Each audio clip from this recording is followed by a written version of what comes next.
Can one parking ticket bring down the most feared man in New York? By the summer of 1977, the city was exhausted.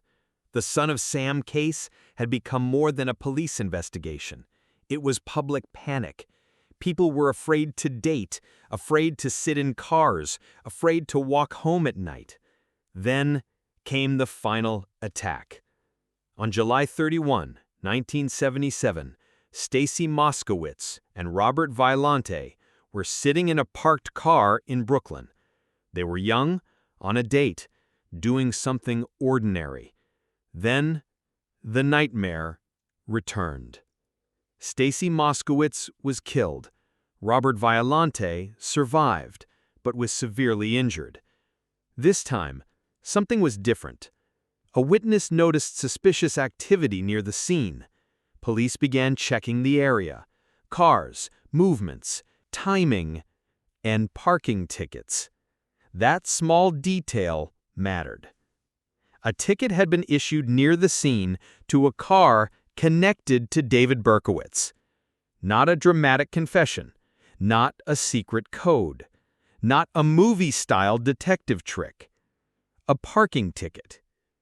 That was the thread. Detectives followed it to Yonkers, where Berkowitz lived. When they found his car, they discovered suspicious items, and the case tightened fast. Then, on August 10, 1977, police waited outside his apartment building. When Berkowitz came out, the man who had terrified New York finally stood in front of them. Not a demon, not a shadow, not a supernatural monster. A man.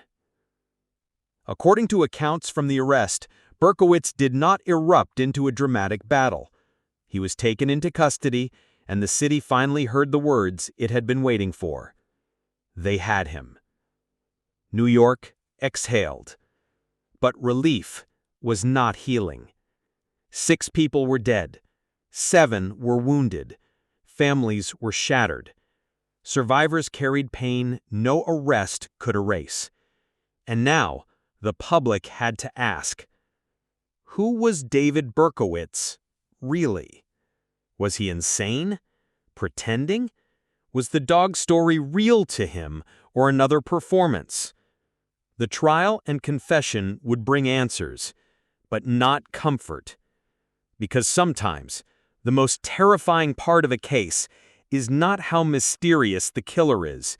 It is how ordinary he looks once the mask comes off.